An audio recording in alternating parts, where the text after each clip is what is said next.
Okay, so I saw a video that premiered earlier today by the YouTube channel that I watch called Batman March, but it's mostly Doctor Who content, and they do a weekly podcast called Review of Death. And the most recent one, they did a tier list of all of the Doctor Who seasons, which is something I've been meaning to do. And I guess I was sort of cajoled into doing this because I just think that their list is very wrong. So real quick, I'm gonna take a peek at their final review. So they have Series One S, okay, and Series Three also up there, which is I think very weird. And they put Series Four a little lower. They were bad mouthing Series Four, which I think. So I just want to set the record straight. I want to kind of move things around a little bit because I think they're mostly right in their assessments, but I think they're a little bit too harsh on certain things, and I think they're a little bit too lenient on other certain things. So I think I'm gonna fix it. So this is theirs, okay? I couldn't find the exact one that they use, but so here's what I'm gonna use. I'm gonna do linearly from start to end, right? So first series, Ninth Doctor and Rose, I think they're correct. That it is, if it is not S tier, it's the very top of A tier. It like you can watch my review of the Ninth Doctor stories, and you'll see how much I really appreciate and admire the work that went into his one series. And it really is a shame that we only got one series with him, but is what it is.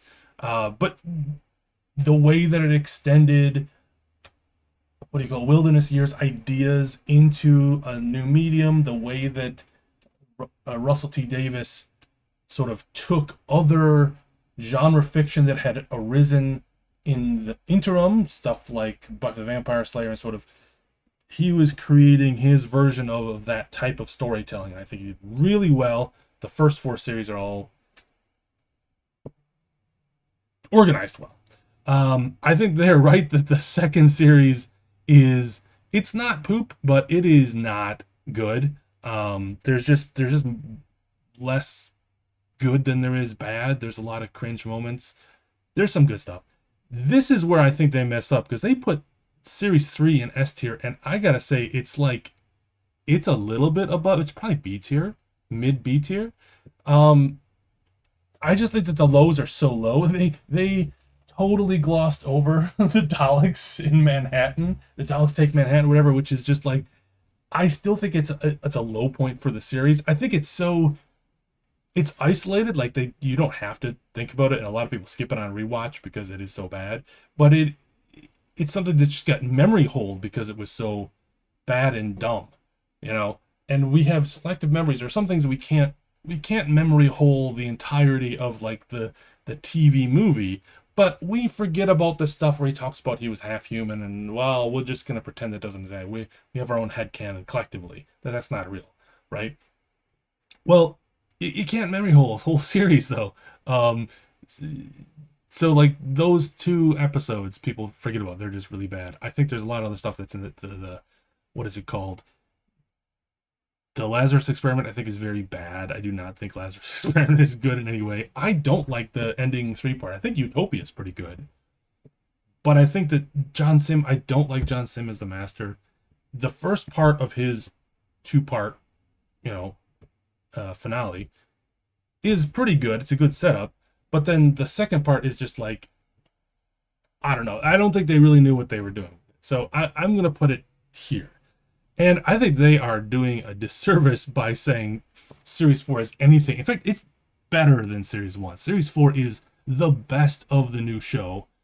The only thing that comes close is the next one, which is Series 5. But anyway, Series 4 is so good. There are no bad episodes. Like the weak point, if there is a weak point of the whole show, of the whole series, is the two-part Santaran episode, which is just fine. Like it's a very paint by numbers sort of story, but it's fine. Um, I'm moving on, like special season. Waters of Mars is excellent. I don't think it's as good as a lot of people think it is. My I think I've explained it in previous videos, but I have this theory that people don't, when people rank things, when people kind of rate things, they don't rate them in a vacuum. They do it based on what their hype for it is or what their expectations were. So the expectations for the specials season was set so low that when Waters of Mars came out, they're like, wow, this is really good. Compared to what's around it, yeah. But it's sort of like, it's a kind of a B tier episode in a normal series. But the rest of the it's just very, I don't know. The end of time, what is it? The end of time, right? I think that's such a weird, clunky, like, special, and some of it is just so good. The stuff with Wilf is really good. The stuff with Donna is good, and then everything else is awful. So, like, I think on balance, I'm gonna put it in C.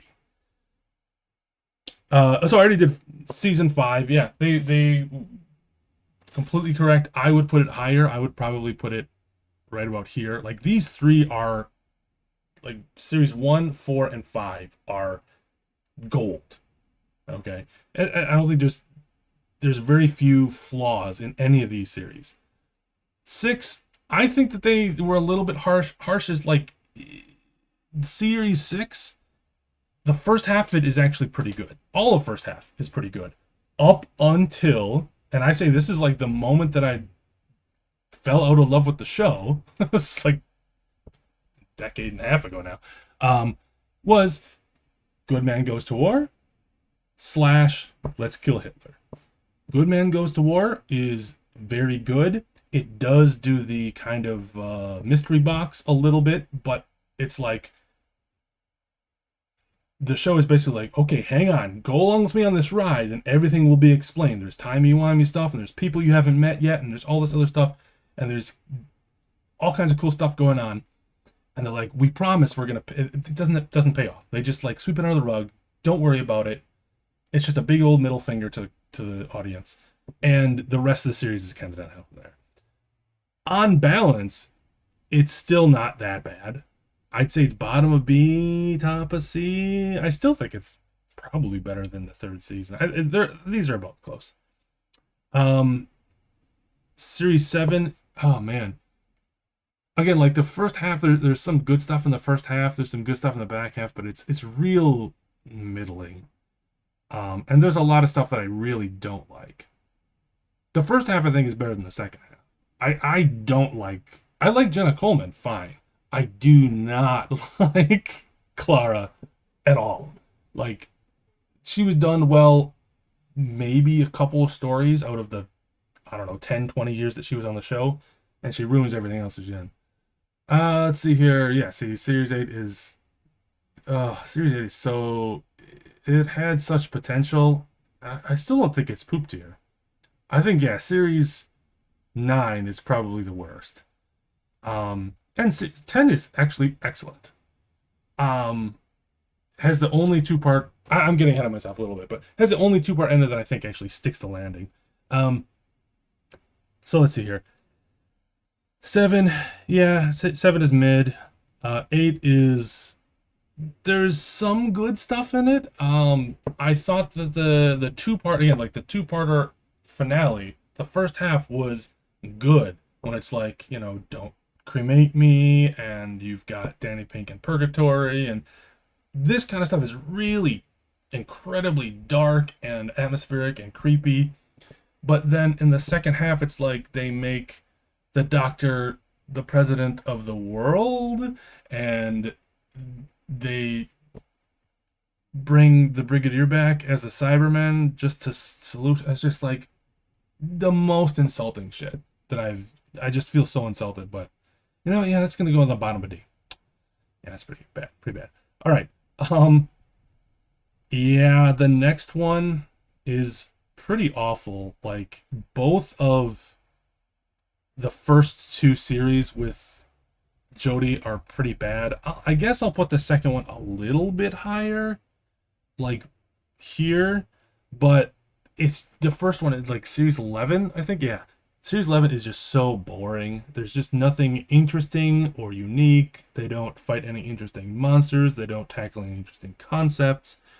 And like, I think that's this year was Kerblam, right? Which is like the, oh well, it's not the system's not the problem. It's like, come on, you're like this weird pro-capitalist message in a show that's like, no, um, no, it's trash. There are like one or two interesting. I don't think good, but like it takes me away. Isn't it with the frog universe and that's interesting.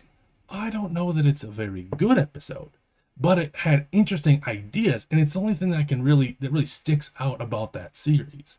Um, the second series, I liked Sasha Doan before it was revealed that he was the master, and he just kind of fell on the same like John Sim manic, hyperactive, goofy character, which um Flux, I think, is actually, I give it more credit than maybe it deserves. I think that I give it like points for effort.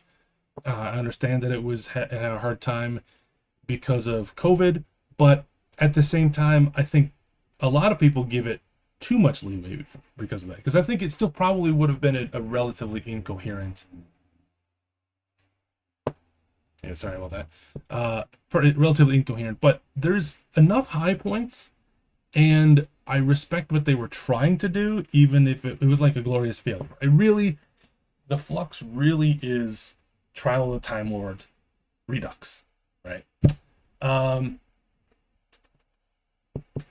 yeah, I think this is where I end up. Um, seeing if any of these can be moved around. No, specials are pretty bad. This is pretty bad. Yeah, it's a real shame about Series 8 and 9 because, man, Capaldi's Doctor is really good. Well, anyway, I just want to do a quick one. It got a little, as always, it gets a little long-winded because I like to talk. So, there we go.